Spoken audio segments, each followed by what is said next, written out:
हाँ भैया अब जरा इधर देखो, चैप्टर तो ख़त्म हो लिया है, एक आध क्वेश्चन देख लो जिससे मेरी तरफ से पूरा चैप्टर फिर ख़त्म हो जाएगा, है ना। देखो क्या है क्वेश्चन। पहला एक क्वेश्चन क्या है, एनसीईआरटी का ये एग्जाम्पल है, उसमें बोला गया how much current will an electric bulb drawn, how much current will an electric bulb drawn. इसका मतलब है कि कितना करंट एक इलेक्ट्रिक बल्ब यूज़ करेगा। करंट को रिप्रेजेंटेशन में क्या लिखा जाता है, करंट का सिंबल क्या होता है, आई। यानी वो क्वेश्चन आपसे क्या पूछना चाहता है कि आई कितना होगा, ठीक है जी। फ्रॉम 220 वोल्ट सोर्स, वी आ गया, मतलब क्या दे रखा होगा, potential difference, V equals to 220 volt, ठीक है जी।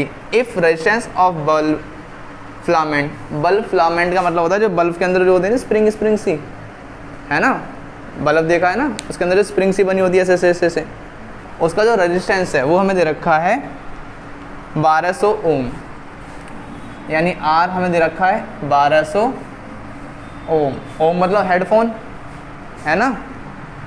How much current will an electric heater coil drawn from 220 volt source.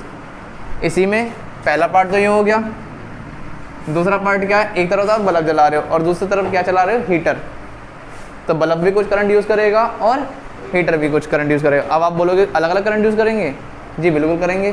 क्यों, क्योंकि हमारे जो घर के सारे ये इंस्ट्रूमेंट डिवाइसेज जो होते हैं वो किस में कनेक्ट होते हैं, सीरीज या पैरेलल।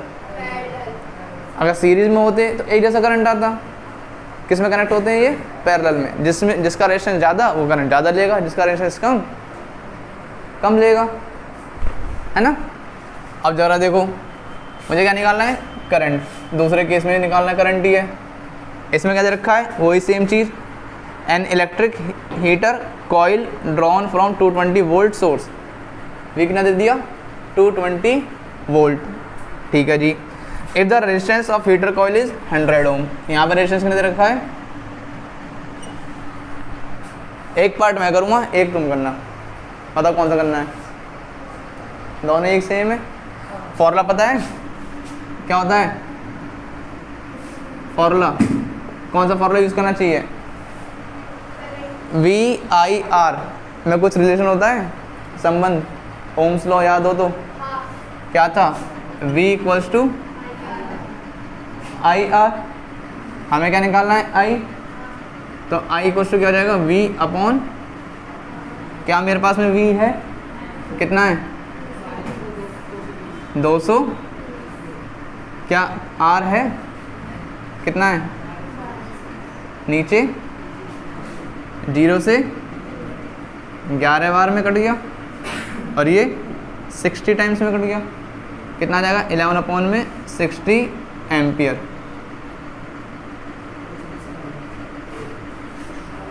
अब वाला करो फटाफट जल्दी से, सेम फॉर्मूला सेम मेथड, कोई अलग रॉकेट साइंस नहीं है। कहाँ गई कॉपी,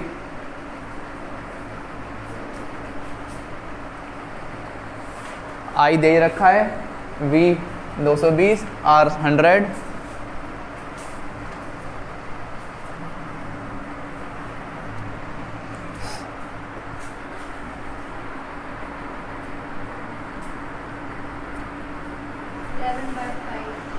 कितना आएगा, पक्का 2.2 एम्पियर। चेक करते हैं ज़रा, आपकी इच्छा है, आप यहाँ पर ही छोड़ सकते हैं आंसर और आगे डिवाइड भी कर सकते हो। 2.2 ठीक है, पर जो डिवाइड हो सकता है उसे डिवाइड कर दिया करो। हाँ हो सकता है, पॉइंट में आ सकता है, पर मैंने करा नहीं, आलसी, मैं आलसी हूँ, पर तुम्हें थोड़ी बनना है, तुम्हें थोड़ी बनना आलसी। भाई मुझे बस बताना है, आपको नंबर छीनने हैं, मुझे थोड़ी किसी से नंबर छीनने हैं, मुझे तो नंबर काटने हैं।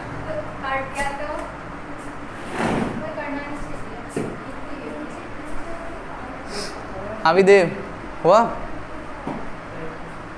प्रियांशी खुम खुम आ गया। रैंशी चेक करिए कुमकुम क्या गलती है, पक्का बताऊँ ये भी। I equals to we upon में आर, वी है 220 और ये 100, 0 से 0 कट गया, 11 2 जा 5 2 जा 11 अपॉन में या तो ये आएगा या फिर आप इसे डिवाइड कर देंगे और एग्जैक्ट 2.2, ठीक है ना। इजी था, कोई मुश्किल? हाँ, कोई परेशानी नहीं हुई? तब भी ठीक है। देखो ये क्वेश्चन अच्छा सा है, क्या बोला गया है, resistance of a metal wire of length 1 metre is 26 ohm. कोई एक मेटल का मैंने वायर लिया है जिसकी लंबाई कितनी ले रखी है मैंने, 1 मीटर, उसका जो रेजिस्टेंस है वो है 26 ओम, यानी लंबाई कितनी है L, 1 मीटर है, ठीक है जी। इसका जो रेजिस्टेंस है वो कितना है 26 ओम। यहाँ तक पढ़ा, इतना समझ में आया। आगे ये रेजिस्टेंस जो है वो है 20 डिग्री टेम्परेचर पे, कितने टेम्परेचर पे, जिसका कोई लेना देना नहीं है अभी आपसे।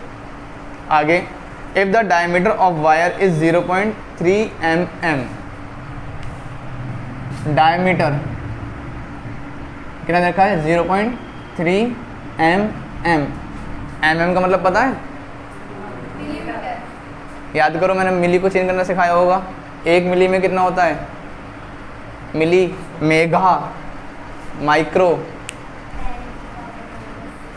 कुछ सिखाया था मेगा, पर आपको मेगा याद रहेगा ना। मिली में कितना होता है 10 की पावर -3, तो सबसे पहले चेंज कर लूँ 0.3 इंटू 10 की पावर माइनस, ठीक है ना, क्योंकि यहाँ भी मीटर था यहाँ मीटर, मैंने चेंज कर लिया है। अच्छा जी, what will be the resistivity of the material at that temperature. Resistivity मतलब विशिष्ट प्रतिरोध निकालना है, क्या निकालना है, विशिष्ट रजिस्टिविटी, जैसे लिखते हैं हम रो से, ये फाइंड करना है हमें। आई बस में ज़रा चेक करते हैं कैसे, एक फॉर्मूला सिखाया था शायद मैंने आपको, रो इक्वल्स टू RA/L, है ना, ये विशिष्ट प्रतिरोध रजिस्टिविटी। R में दे रखा है, L में दे रखा है, कमी किस चीज़ की है, A मतलब एरिया, A मतलब एरिया। अच्छा, असिस्टेंट की हेल्प लेते हैं। ये जो है करंट, करंट, अरे ठीक है ना, देख करंट, ये आपका एक वायर हो गया सीधा सीधा, किसकी शेप है इसके आगे की, सर्कुलर, गोल गोल, इससे कोई फ़र्क नहीं पड़ता, सारा जो करंट है वो कहाँ से निकलेगा। आप ऐसे अज्यूम करो पानी, अगर पानी बहुत ज़्यादा आएगा तो पूरा एरिया कवर कर लेगा आगे वाला, और कम आएगा तो थोड़ा नीचे एरिया बच जाएगा ऊपर वाला, है ना। जैसे एक पाइप से पानी गिरता है, अगर बहुत ज़्यादा पानी है तो पूरे एक साथ प्रेशर से निकलता है, नहीं निकलता है, पूरा एरिया यूज़ करता है, और जब पानी कम होता है तो ऊपर का एरिया बच जाता है ना। तो यानी हमारा इससे कोई फ़र्क नहीं पड़ने वाला, पड़ने वाला किससे फ़र्क है, इससे। और ये क्या है असल में, एक सर्कल, गोला, और गोले का एरिया पता ही है सबको, पढ़ रखा होगा। सर्कल का एरिया क्या होता है, πr², है ना। अच्छा जी, ठीक है, समझ में आ गया कि एरिया हम क्या यूज़ करने वाले हैं, πr²। अच्छा, एरिया मतलब πr, पर आर तो है ही नहीं, आर तो दिया ही नहीं है, क्या दे रखा है, सीखा था कभी डायमीटर से आर निकालना, क्या करते हैं 2 से डिवाइड। हम डिवाइड करेंगे नहीं, सिर्फ दिखाएंगे, हम आलसी हैं। आप मेहनती हो सकते हो, मैं बड़ा आलसी हूँ इस मामले में। अगर मुझे आर निकालना है तो मैं क्या करूँगा, सिर्फ दिखाऊँगा, करूँगा नहीं। 0.3 डिवाइडेड बाई 2 मल्टीप्लाई 10 की पावर -3, दिखा दिया। आप ज़्यादा पढ़े लिखे हो, आप कर दोगे इसे डिवाइड, मैं इतना पढ़ा लिखा नहीं हूँ। अब ज़रा वैल्यू रख दें, क्या मेरे पास में आर है जो यहाँ पे रखना है मेरे को, पाई की वैल्यू सभी को पता ही होती है, कितनी होती है 22 अपॉन, ज़रा रखते हैं अब इस आर और इस आर में फ़र्क समझ लेना। ये स्मॉल आर है, स्मॉल आर का मतलब रेडियस है, और जो कैपिटल आर है इसका मतलब क्या है यहाँ पे रेजिस्टेंस। आर में कितने रखा है 26, एरिया मतलब पाई आर स्क्वायर, और एल मतलब लेंथ, वो कितनी दे रखी है। इसका मतलब मैं नीचे 1 लिखूँ ना लिखूँ कोई फ़र्क पड़ेगा, ठीक है जी। 26 का पाई का मतलब 22 अपॉन आर स्क्वायर, स्क्वायर का मतलब क्या होता है, उसी नंबर की 2 बार मल्टीप्लाई कर देना। नंबर क्या है मेरे पास में आर, 3 2 2 बार मल्टीप्लाई करनी है तो 10 का -3 10 का माइनस, कोई शक कष्ट परेशानी पीड़ा कुछ भी नहीं है। 2 के टेल में 22 आता होगा शायद, 2 के टेल में 26 आता होगा शायद। 13 इंटू पॉइंट हटेगा 10 आएगा, है ना। जब बेस सेम हो तो क्या होता है पावर प्लस, यानी 10 की पावर माइनस माइनस प्लस कितना आएगा माइनस का। यहाँ पे जिंदा कौन बचा है अभी, और नीचे 10 की पावर 2, नीचे से ऊपर जाएगी पावर, अगर नीचे प्लस में है तो ऊपर जाके क्या हो जाएगा माइनस हो जाएगा। इसकी मल्टीप्लाई कर लो, 11 3 जा 3 कैरी, 11 1 जा और 3 14, नीचे ऊपर 10 की पावर -6 10 की पावर माइनस, फिर दोबारा से base same power plus 143 divided by 7 कितना आ जाएगा 10 की पावर माइनस। अब क्या करेंगे, इस नंबर को इससे और आपका आंसर कर लोगे इतना तो भाई क्या करना रह गया, डिवाइड जो कि यहाँ पे लिख दिया जाएगा और मल्टीप्लाई 10 की पावर माइनस। अच्छा यूनिट कोई बताएगा यूनिट क्या हो सकती है इसकी यूनिट, पीछे यूनिट तो लगानी पड़ेगी ना, जैसे करंट की यूनिट लगाई थी एम्पियर, इसकी यूनिट क्या होगी, रेजिस्टेंस की लगाते हैं हेडफोन ओम, इसकी क्या यूनिट हो सकती है,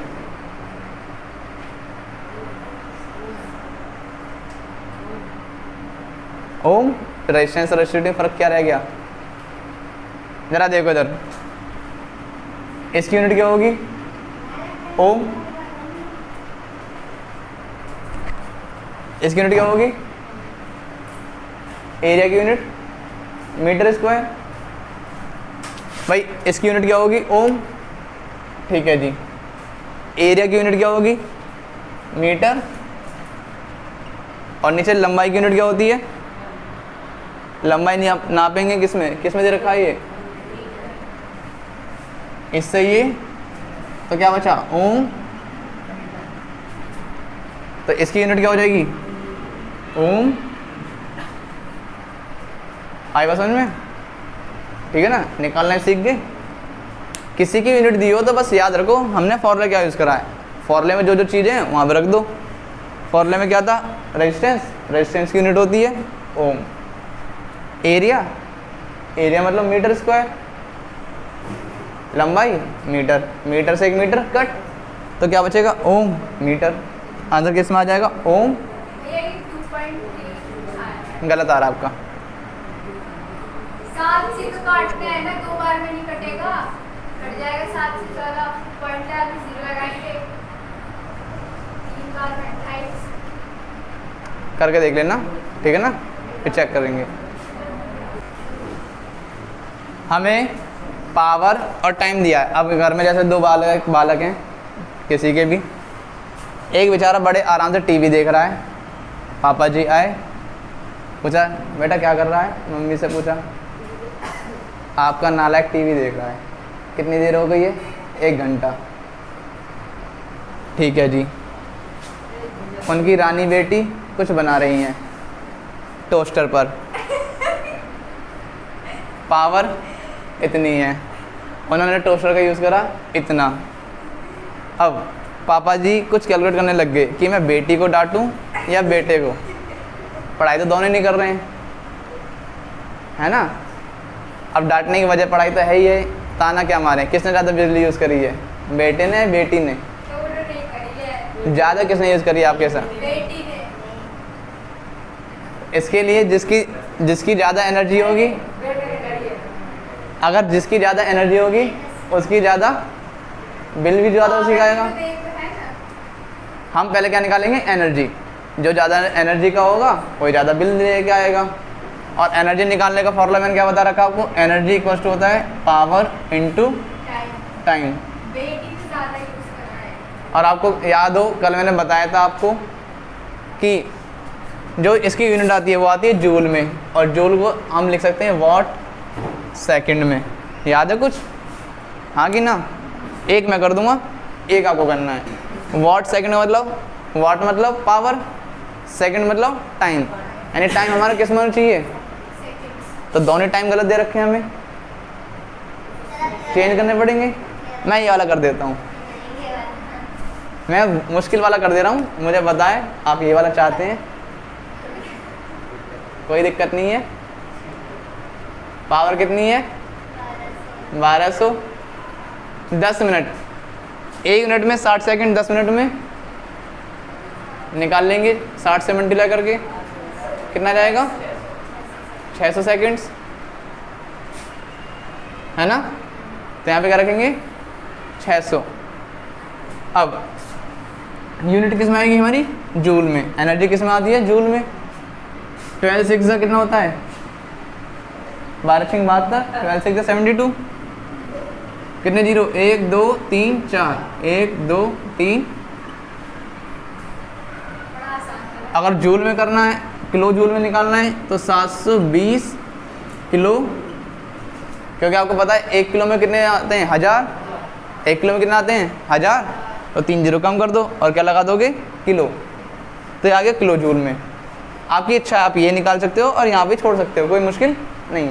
आप फटाफट बताओ बेटा ने क्या काम करा है, या बेटे ने कितना पापा जी का बिल और जेब का खर्चा कम करा है, बढ़ाया है? 720। 12 6 72, 2 जीरो 2 जीरो, कितने जीरो? 4। ये यहाँ पे देख मैंने 3 जीरो कम कर दिए होंगे। किलोवाट में निकाला। 1000 में 1000 मतलब किलो। 1 किलो में कितना होता है? 1000। 900 किलो बेटे का मतलब हम बेटे सही हैं, खराब बस पापा की परियां ही हैं। हाँ भाई,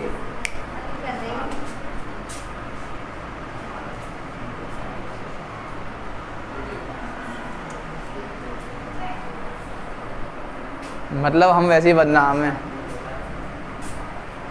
हाँ भाई, निकला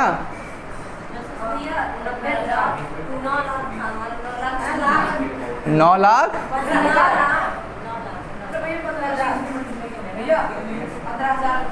15,000 जो लाया है बेटी का या बेटे का? बेटे का। हाँ भाई निकाल दे, किलो जूल में निकाले 900। देखते हैं जरा भी। 900 1000। प्रियांशी, हाँ जी। अच्छा पहले मुझे बताओ 1 घंटे में कितनी सेकंड? क्यों? मैंने सेकंड में निकाला है। 3600, यानी मल्टीप्लाई कैसे करेंगे? 3600 से। मेरा है 1,80,000।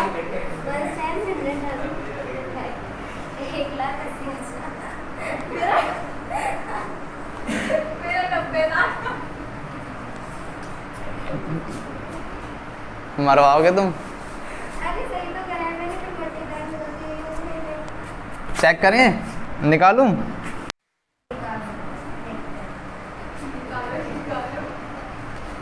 भाई 1 घंटे में कितनी मिनट होती हैं? 60। 60 मिनट में कितनी सेकंड होती हैं? हाँ वही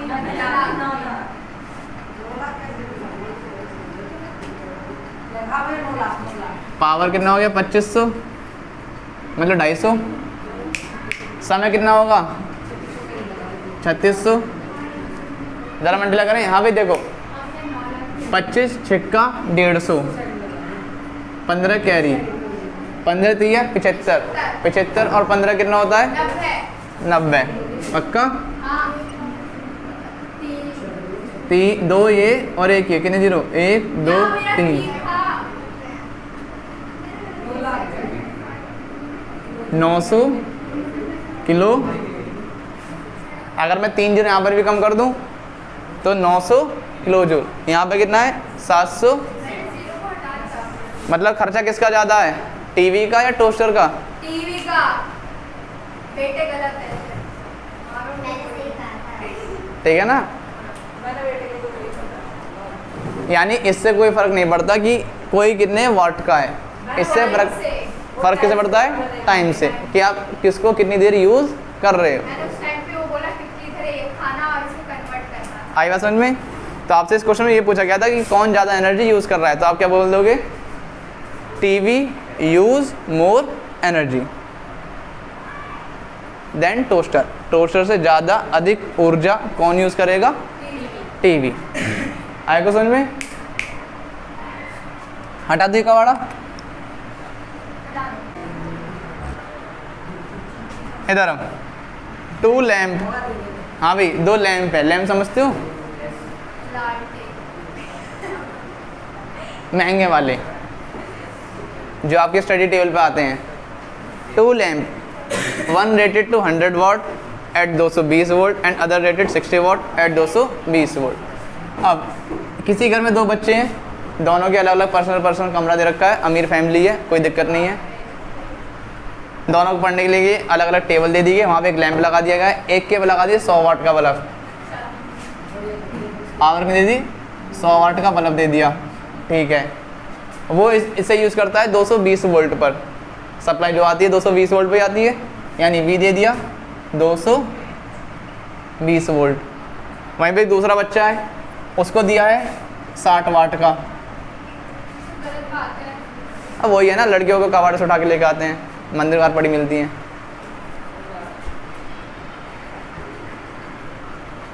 जो कि अक्सर बोला जाता है भाई बहनों में, यहाँ पे देखने को मिल रहा है ऐसा। ठीक, पावर इसमें 100 वाट, इसमें 60, इसमें 220 वोल्ट, इसमें 220 volt. Are connected in parallel to a main supply. दोनों किस में होंगे? पैरेलल में ही होंगे भाई, सीधी सीधी बात है। हमारे घर का कनेक्शन किस में होता है? पैरेलल में। ठीक है जी। What current is drawn from the line if the supply voltage is 220?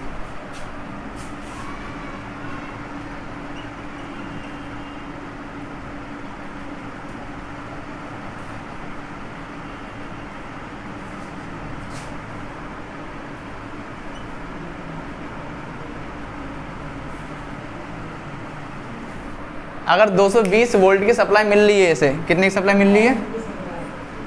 200। तो कितना करंट यूज़ करा जा रहा होगा? कितना करंट यूज़ करा जा रहा हो? तो सबसे पहले हमारा मेन क्या काम होगा? आर निकालना, इसका भी, और फिर उस आर को सॉल्व करना पैरेलल में रख के। फिर उस आर को सॉल्व करना है पैरेलल में रख के। क्या इसकी और इसकी हेल्प से हम आर निकाल सकते हैं? कैसे?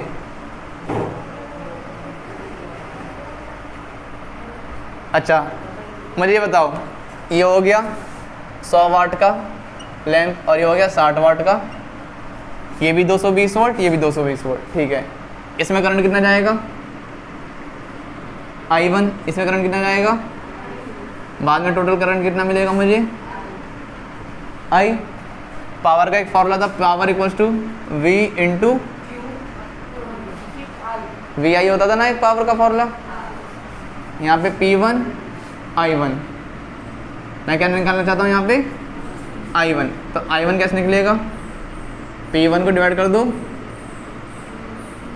P1 कितना है? 100।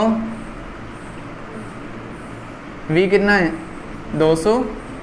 क्या मेरे पास में I1 आ जाएगा? 0 से 5 11 कितना आएगा? 5 अपॉन में मिल गया। इधर भी सेम ऐसे निकाल लेंगे,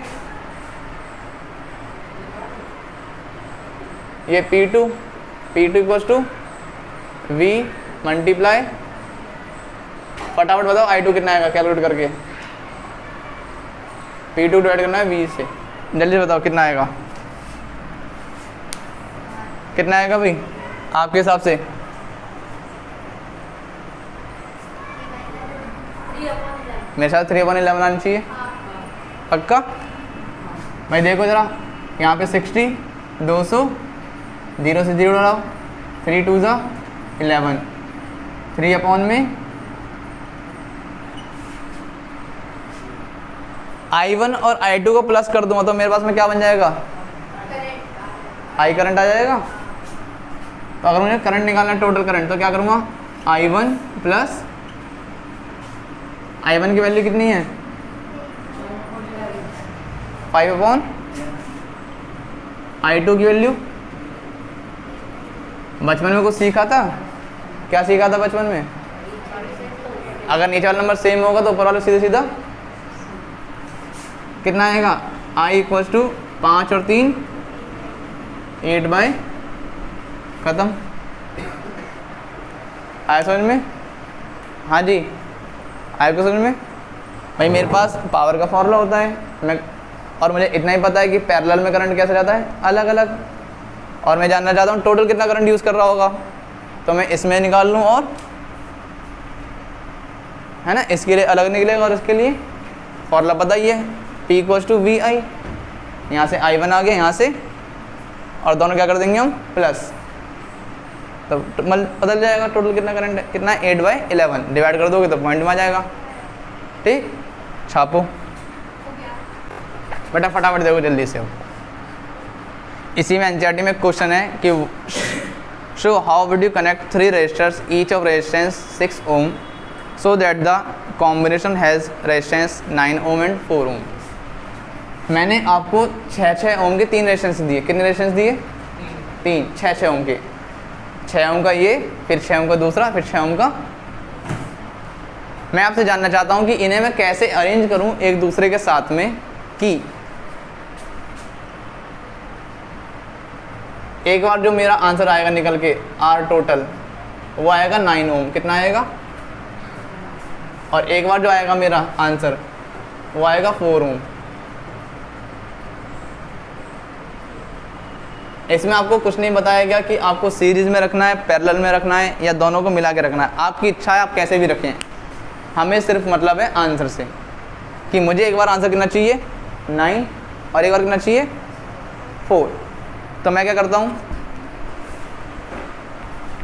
जो 6 ओम का है, जो 6 ओम का है, पहले इसको लगाऊंगा पैरेलल में, 2 को लगाऊंगा कुछ ऐसे,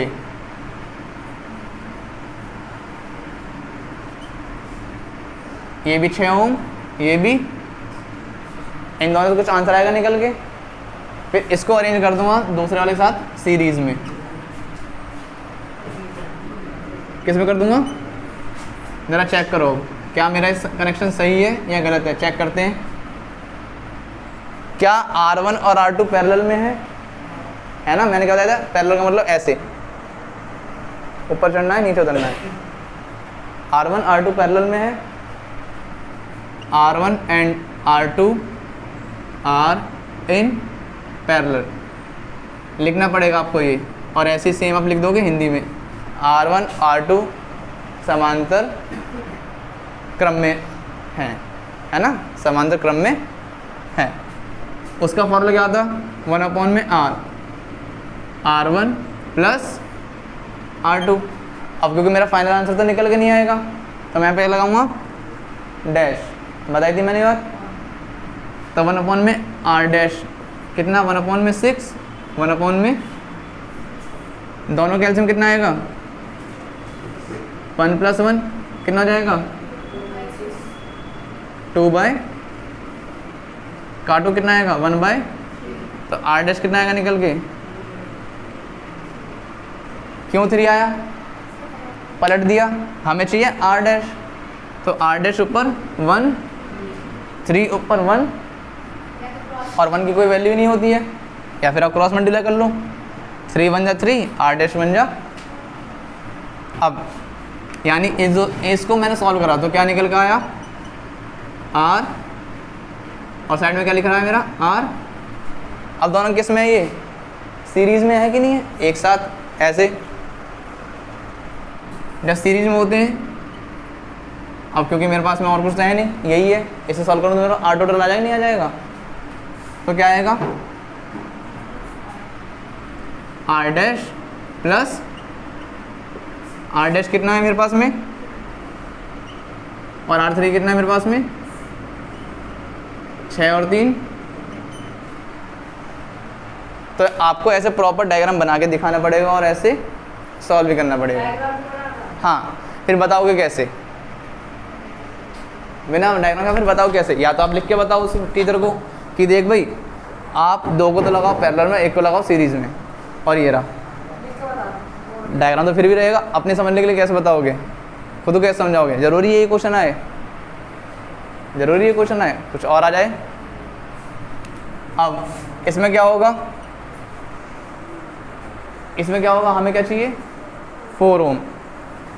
अब मैं क्या करूँगा, 2 को तो लगाऊंगा सीरीज में,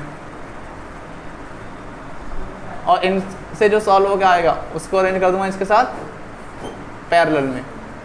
ये R1 ये तो मेरा R1 और R2 किस में है, सीरीज में, एक साथ है कि नहीं है। तो यहाँ से कुछ निकल के आएगा रेजिस्टेंस, उसको मैं क्या नाम दूंगा R डैश, क्योंकि फाइनल आंसर थोड़ी है मेरा वो। तो मैं अगर R डैश निकालना चाहता हूँ तो क्या करूँगा, R1 प्लस ये भी कितना है 6, ये भी कितना है, तो 6 प्लस 12 ओम आगे नहीं आ गया। अच्छा जी, इन दोनों के सॉल्व होने से कुछ ऐसा बनेगा, और नीचे वाला ऐसा के सेम, ये मेरा R डैश है और ये मेरा R। अब R डैश और R3 किस में है, सीरीज में पैरेलल में, क्योंकि एक के ऊपर एक। तो मैं निकालूंगा ये वाले फॉर्मूले की हेल्प से। अब जो मेरा आंसर आएगा वो टोटल फाइनल आंसर आएगा, कुछ और थोड़ी करना है। तो मैं क्या लिखूँगा 1 में R total equals to 1 by R dash plus 1 by R3। R dash कितना है 12, R3 कितना है 6 ओम। शायद आपने बचपन में सीखा हो एलसीएम कितना आएगा इसका, एलसीएम 12 और 6 का एलसीएम कितना आएगा 12 आना चाहिए। कितना आएगा एलसीएम 12। 12 के टेबल में 12 कितनी बार में आता है, 6 के टेबल में 12 कितनी बार में आता है, 2 बार में आता है। और 2 की मल्टीप्लाई 1 से करो कितना आ जाएगा,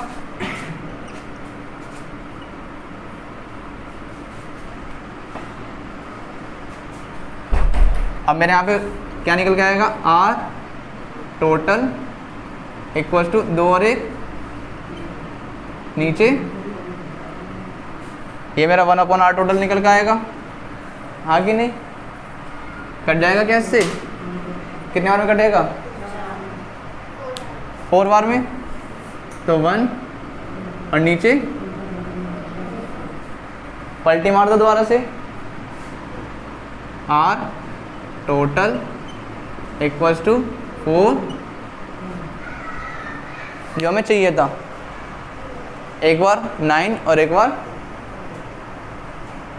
अब अगर मुझे रेजिस्टेंस चाहिए ज़्यादा तो मैं पहले पैरेलल में अरेंज करूँगा फिर सीरीज़। अगर मुझे रेजिस्टेंस कम तो पहले मैं सीरीज़ में अरेंज करूँगा फिर पैरेलल। इतना याद रखना, याद रहेगा क्या। अगर मुझे चाहिए ज़्यादा तो पहले पैरेलल और फिर, और कम चाहिए तो सीरीज़ और फिर। याद रखिएगा पैरेलल में रखने से रेजिस्टेंस की वैल्यू होती है कम और सीरीज़ में रखने से रेजिस्टेंस की वैल्यू होती है ज़्यादा, क्योंकि सीधा सीधा जुड़ता है और जब सीधा सीधा जोड़ा जाता है तो आंसर क्या आता है ज़्यादा। आई बात समझ में, याद रहेगा ये चीज़। अब आपको कुछ भी वैल्यू दे दी जाए तो आप इतना तो देख के पहचान लोगे कम है या ज़्यादा है।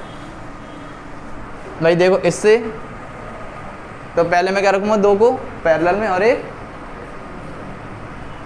ये कम है, इसका मतलब 2 को सीरीज और फिर पैरेलल, याद रहेगा पक्का। अब मेरी तरफ से चैप्टर बिल्कुल कंप्लीट हो चुका है, आप चाहे प्रैक्टिस करो या नहीं करो, टेस्ट दे के प्रैक्टिस मैं करवा दूंगा, ठीक।